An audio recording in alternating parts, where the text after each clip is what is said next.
Episode की शुरुआत में हम देखते हैं कि ऑफिसर चॉय पोजेस्ड कांग का गला दबा रहा था। तभी सुनई कांग की बॉडी से बाहर निकल जाती है और चॉय उसे साफ साफ देख पा रहा था। चॉय उसे कहता है कि आखिरकार तुम मेरे सामने आ ही गई। अब सुनई को सब कुछ याद आ गया था। वो उससे पूछते हैं कि तुमने मुझे क्यों मारा, जिस पर चॉय कहता है कि तुमने मुझे एक्सीडेंट करते हुए देख लिया था, इसलिए मुझे तुम्हें मारना पड़ा। सुनई उसे कहती है कि तुम्हारे बारे में अब सबको पता चलने लगा है, इसलिए तुम बच नहीं पाओगे। इतना कहकर सुनई वहां से भागने लगती है। तब चॉय भी उसका पीछा करता है, लेकिन वो सुनई को पकड़ नहीं पाता। इसके बाद हमें 3 साल पहले का फ्लैशबैक सीन दिखाया जाता है कि आखिरकार 3 साल पहले चॉय ने ये सब क्यों किया था। दरअसल ऑफिसर चॉय अपनी ड्यूटी कर रहा था, तभी उसके सामने उसके फादर आते हैं, जिन्होंने चॉय को अडॉप्ट किया था। लेकिन उसके फादर चॉय को देखकर खुश नहीं होते। वो उससे कहते हैं कि तुम्हें दोबारा देखकर मुझे मेरी बैड मेमोरीज याद आ गई, इसलिए तुम दोबारा मुझे दिखाई मत देना। ये सुनकर चॉय को काफी बुरा लगता है और उसके अंदर मौजूद इविल स्पिरिट उस पर हावी हो जाती है, जिस कारण से चॉय अपने फादर को मारने के लिए जाता है। लेकिन वो उन्हें खुश देखकर काफी इमोशनल हो जाता है और उन्हें मार नहीं पाता।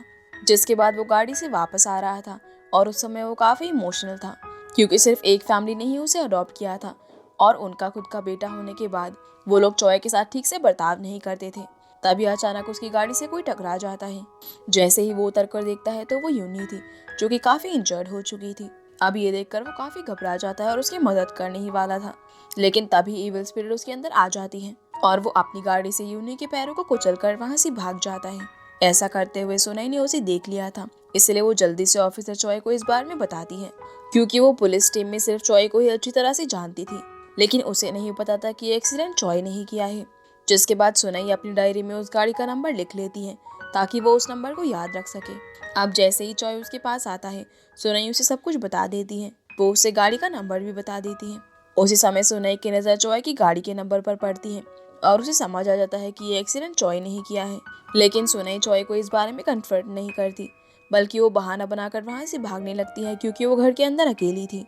इसीलिए चॉय उसे पकड़ने के लिए उसके पीछे भागता है और वो उसे पकड़ लेता है। फिर वो उसके हाथ पर बांध कर उसे अपनी गाड़ी में कहीं ले जाता है। इसी बीच किसी तरह सुनई अपनी फादर को कॉल लगाती है, लेकिन उसके फादर कॉल पिक नहीं करते। जिसके बाद वो उस नंबर पर एक वॉइस मैसेज सेंड करती है, ताकि वो उन्हें गाड़ी के नंबर के बारे में कोई हिंट दे सके, लेकिन वो उसको समझ नहीं पाते।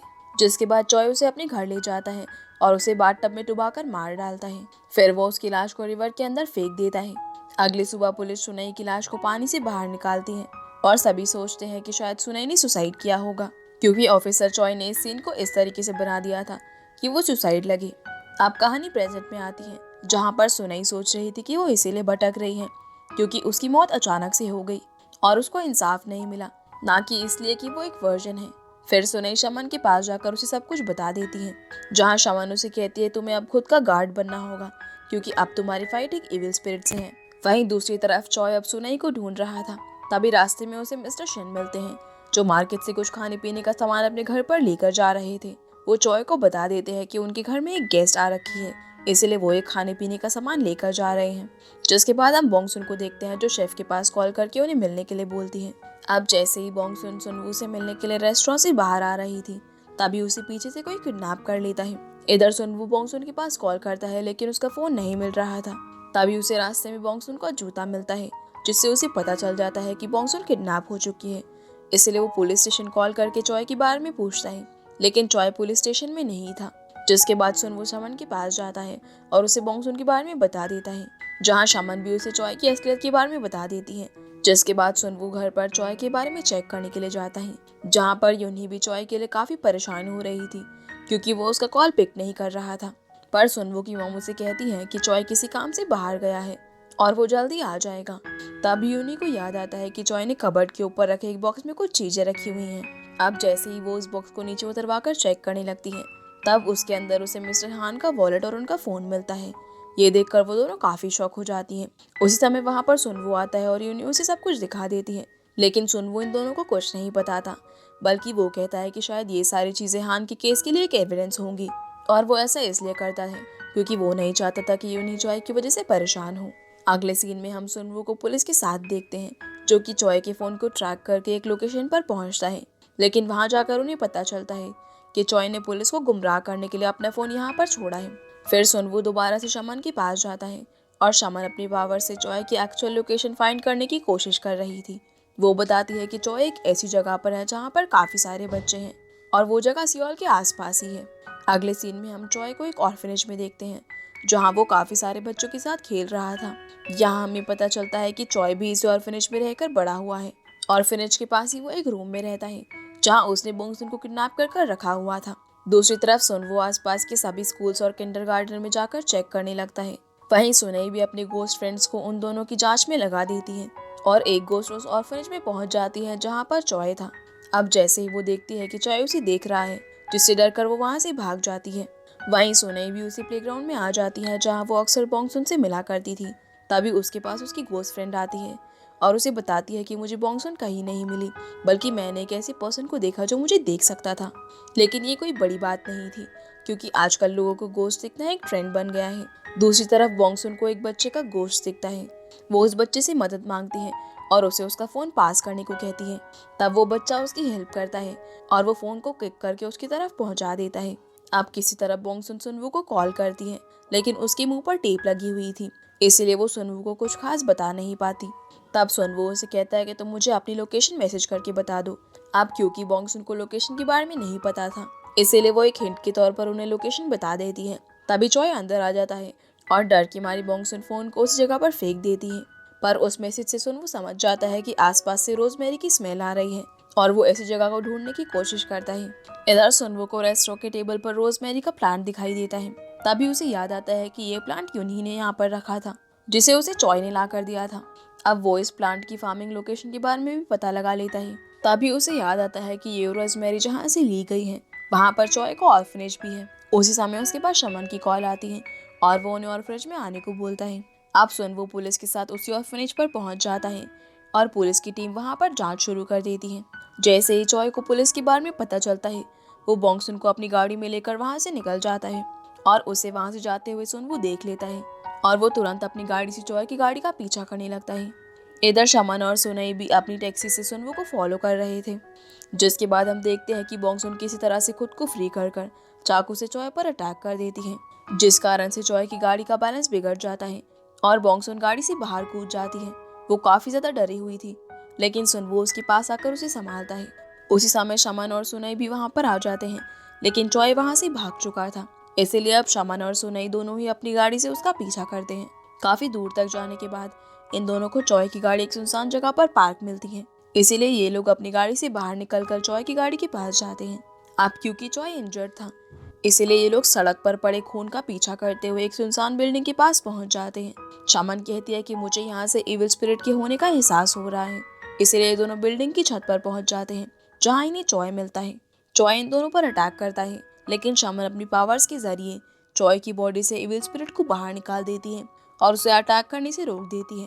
अब जैसे ही इविल स्पिरिट चॉय की बॉडी से बाहर आती है, तभी उसे एहसास होता है कि उसने कुछ गलत कर दिया और उसे सुनई और यूनियो के साथ बिताए हुए मोमेंट्स याद आते हैं।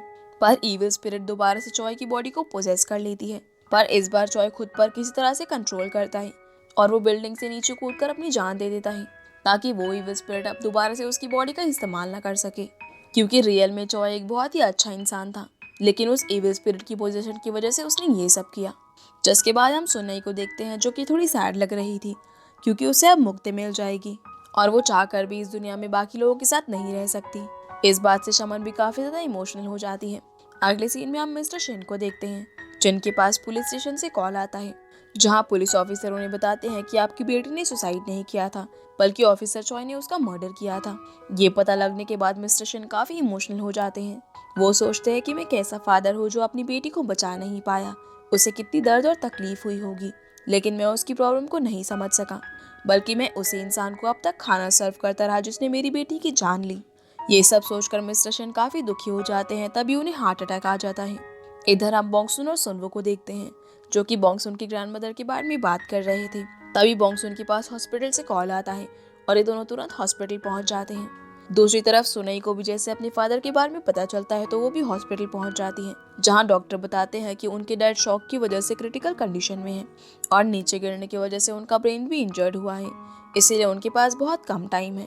ये बात सुनकर सुनई का भाई काफी रोने लगता है। इधर सुनई भी शॉक हो जाती है। फिर सुनई अपने फादर के पास जाती है और उनसे कहती है कि मैं एक अच्छी बेटी नहीं हूँ, मैंने मेरे मरने पर भी आपको तकलीफ पहुंचाई और अब मेरे मरने के बाद भी मैं आपको तकलीफ दे रही हूँ। वो अपने फादर को सॉरी बोलती है और उन्हें जगने के लिए कहती है। तभी मिस्टर शेन की हार्ट रेट कम होने लगती है और डॉक्टर अंदर आकर उन्हें शॉक देने लगते हैं ताकि वो उनकी जान बचा सके, लेकिन उसके फादर कोई भी रिस्पॉन्स नहीं दे रहे थे। तब सुनई अपनी फादर की सोल को बाहर जाते हुए देखती है, पर सुनई उनका रास्ता रोक लेती है और बोलती है कि आप ग्योंग को अकेला छोड़कर नहीं जा सकते। अभी तो आपको ग्योंग की शादी करानी है और अपने ग्रैंडसन को भी देखना है। वो अपने फादर की सोल को हक करती है और उन्हें वापस अपनी बॉडी में जाने के लिए कहती है। तभी मिस्टर शेन को होश आ जाता है। ये देखकर सभी लोग काफी खुश हो जाते हैं और मिस्टर शेन ग्योंग को बताते हैं कि तुम्हारी बहन ने मुझे वापस भेजा है। मैं नहीं जानता कि वो सपना था या फिर सच, लेकिन मैंने इतने दिनों बाद तुम्हारी बहन को देखा।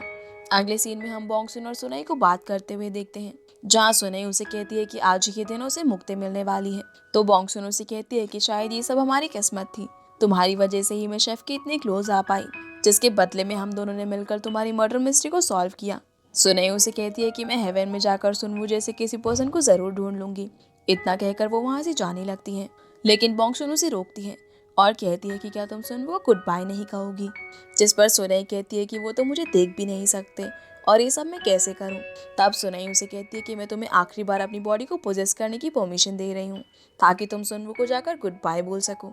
जिसके बाद सुनई उसकी बॉडी को पोजेस करके सुनवू के पास जाती है और उसे बताती है कि मैं बोंगसुन नहीं बल्कि सुनई हूँ और मैं बोंगसुन के कहने पर तुम्हें गुड बाय बोलने के लिए आई हूँ। सुनई शेफ को थैंक यू बोलती है कि तुम्हारी वजह से मैं वो सब एक्सपीरियंस कर पाई जो मैं जिंदा होने पर कभी नहीं कर पाई थी और अब मुझे अपनी लाइफ से कोई भी रिग्रेट नहीं है। सुनवू भी उसे थैंक यू बोलता है और कहता है कि तुम्हारी वजह से ही मेरी बहन के एक्सीडेंट के बारे में हमें पता चल पाया। जाते जाते सुनवू उसे हक करता है, जिसके बाद सुनई बोंगसुन की बॉडी से निकलकर हेवन में चली जाती है। दूसरी तरफ हम देखते हैं कि चमन भी काफी ज्यादा इमोशनल होकर सुनई को गुड बाय बोलती है और उसके जाने से वो भी काफी दुखी थी। तभी उसके पास सुनवू की मॉम का कॉल आता है, जो उसे साथ में ड्रिंक करने के लिए कहती है क्योंकि वो दोनों अब काफी अच्छे दोस्त बन चुके थे। अब सब कुछ काफी अच्छा चल रहा था और एक दिन सुनवू के पास एक कुकिंग कंपटीशन का जज बनने के लिए कॉल आता है, लेकिन वो जज बनने से मना कर देता है और वो उसी कंपटीशन में बोंगसुन को एज अ कंटेस्टेंट रजिस्टर कर देता है। लेकिन जब वो बोंगसुन को इस बारे में बताता है तो बोंगसुन काफी डर जाती है कि वो कंपटीशन में कैसे पार्टिसिपेट करेगी। जिस पर शेफ कहता है कि वो ज्यादा बड़ा कंपटीशन नहीं है, इसलिए तुम घबराओ मत। वो उसे एक नाइफ भी गिफ्ट करता है जिस पर इन दोनों के नाम के फर्स्ट लेटर्स लिखे हुए थे, जिसे देखकर बोंगसुन काफी खुश होती है और सुनफू कहता है कि ये नाइफ कंपटीशन में तुम्हारी हेल्प करेगा और बोंगसुन कंपटीशन में पार्टिसिपेट करने के लिए बहुत मेहनत करती है। जिसके बाद कंपटीशन वाला दिन भी आ ही जाता है और हम देखते हैं कि बोंगसुन को लेकर शेफ काफी ज्यादा नर्वस था क्योंकि उसे चिंता हो रही थी कि आखिर बोंगसुन कुछ अच्छा बना पाएगी या फिर नहीं। फिर कंपटीशन शुरू हो जाता है और बोंगसुन और उसके कॉम्पिटिटर्स अपने डिशेस तैयार करते हैं। जिसके बाद रिजल्ट का टाइम आता है और बोंगसुन कंपटीशन में थर्ड आती है। ये देखकर बोंगसुन काफी सरप्राइज हो जाती है और सुनवू भी काफी खुश था। सारे जजेस मिलकर बोंगसुन को अप्रिशिएट करते हैं। सुनवू भी बोंगसुन के पास जाकर उसे कॉन्ग्रेचुलेशंस बोलता है। बोंगसुन तो काफी ज्यादा ही खुश थी क्योंकि उसे उम्मीद नहीं थी कि वो थर्ड भी आ सकती है। खैर आगे ये दोनों रेस्टोरेंट में वापस जाते हैं, जहाँ सभी वर्कर्स केक के साथ बोंगसुन का वेलकम करते हैं और उसे कॉन्ग्रेचुलेशंस भी बोलते हैं। इसी बीच बोंगसुन को पता चलता है कि कंपटीशन में थर्ड पोजीशन आने वाले को अब्रॉड में स्टडी करने पर स्कॉलरशिप मिलने वाली है, लेकिन इस बारे में सुनवू ने उसे नहीं बताया था क्योंकि शायद वो नहीं चाहता था कि बोंगसुन उसे छोड़कर कहीं पर जाए। आगे बोंगसुन सुनवू को इस बारे में पूछती है कि तुमने मुझे स्कॉलरशिप के बारे में क्यों नहीं बताया, जिस पर सुनवू कहता है कि किसे पता था कि तुम थर्ड आ जाओगी और मुझे तो बिल्कुल भी उम्मीद नहीं थी, लेकिन तुमने मुझे एम्बैरस नहीं किया। सुनवू उसे हक करता है और कहता है कि तुम्हें अब्रॉड जाकर कुकिंग स्टडी करने की कोई भी ज़रूरत नहीं है और मैं यहीं पर तुम्हें सब कुछ सिखा दूंगा, लेकिन अगर फिर भी तुम जाना चाहती हो तो मैं तुम्हें नहीं रोकूंगा। जिस पर बोंगसुन कहती है कि मैं जाना चाहती हूँ क्योंकि मैं खुद का एक्सपीरियंस गेन करना चाहती हूँ। ये सुनकर सुनवू कहता है कि ठीक है तुम जा सकती हो, लेकिन वो बिल्कुल भी खुश नहीं था क्योंकि उसे डर था कि बोंगसुन तो अभी यंग है और वो वहाँ पर जाकर किसी और को डेट ना करने लग जाए। फिर सुनवू अपने रूम में जाता है और एक लॉकेट लाकर बोंगसुन को पहना देता है। जिसके बाद कहानी 2 साल आगे जाती है और हम देखते हैं कि शमन एक स्टार शमन बन चुकी है जो कि काफी ज्यादा फेमस हो चुकी है।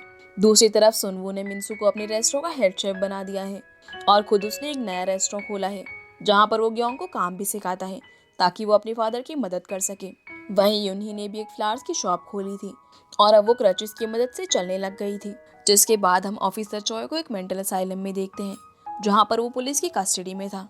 असल में चॉय उस एक्सीडेंट के अंदर बच गया था, लेकिन उसकी मेमोरी लॉस्ट हो चुकी थी, जिस कारण से उसे अपने पास्ट के बारे में कुछ भी याद नहीं था और शायद यही उसकी सजा थी। यूनी अब उसका ख्याल रखती है और वो उसके लिए फ्लावर्स लेकर आती है, जहाँ पर दोनों अपने रिलेशनशिप को फिर से डेवलप करने की कोशिश कर रहे थे, क्योंकि यूनी सच में चॉय से बहुत प्यार करती है। जिसके बाद हम सुनवू को देखते हैं, जो कि बॉन्गसुन को काफी मिस कर रहा था, क्योंकि बॉन्गसुन स्टडी करने के लिए अब्रॉड चली गई थी और वो सबके सामने इस तरह से प्रेजेंट करता है जैसे बॉन्गसुन उससे रोज बात करती हो। लेकिन उन दोनों को बात किए हुए 1 महीना हो गया था और अब सुनवू अपने डिसीजन को काफी रिग्रेट कर रहा था कि उसे बॉन्गसुन को अकेले जाने नहीं देना चाहिए था। एक दिन हम देखते हैं कि बॉन्गसुन अचानक से वापस कोरिया आ जाती है और सीधा रेस्टोरेंट में जाती है, जहाँ सभी लोग उसे देखकर काफी सरप्राइज के साथ साथ बहुत खुश भी होते हैं। फिर बॉन्गसुन मिस्टर शिन के पास जाती है, जहाँ वो उनसे कहती है कि मुझे अब आपके रेस्टोरेंट में पार्ट टाइम जॉब करनी है, लेकिन इसके लिए आपको मुझे अच्छी सैलरी देनी होगी, जिस पर शिन मान जाता है। फिर बॉन्गसुन सुनवू के पास जाती है, जहाँ सुनवू उसे देखकर काफी खुश होता है। जहाँ पहले तो वो उसके सामने नाराज होने का काफी ड्रामा करता है, लेकिन बाद में वो दोनों एक दूसरे को किस करते हैं। बॉन्गसुन उसे बताती है कि वो उसे इसलिए फोन नहीं किया करती थी क्योंकि वो उसे बहुत मिस करती थी और वो अपनी पढ़ाई से डिस्ट्रैक्ट नहीं होना चाहती थी, क्योंकि वो जब भी उससे बात करती थी तो उसका मन करता था कि वो वापस से कोरिया आ जाए। रात में हम बॉन्गसुन को सुनवू के घर पर देखते हैं, जहाँ ये दोनों बहुत ही अच्छा टाइम स्पेंड करते हैं और एक दूसरे के साथ इंटीमेट भी होते हैं। जिसके बाद बॉन्गसुन मिस्टर शिन के रेस्टोरेंट में काम करने लग जाती है और उनका रेस्टोरेंट फिर से काफी फेमस हो जाता है, जहाँ पर सभी लोग बॉन्गसुन को मिस्टर शिन की बेटी बुलाते हैं और बॉन्गसुन और सुनवू का रिलेशनशिप भी काफी स्ट्रांग हो जाता है। इसी हैप्पी एंडिंग के साथ ये ड्रामा यहीं पर खत्म हो जाता है। तो गाइज, ये थी आज की वीडियो एंड आई होप आप लोगों को ये वीडियो पसंद आई होगी। तो वीडियो को लाइक कर चैनल को सब्सक्राइब जरूर कीजिएगा। तो आपसे फिर मिलते हैं अगली इंटरेस्टिंग सीरीज में, तब तक के लिए गुड बाय।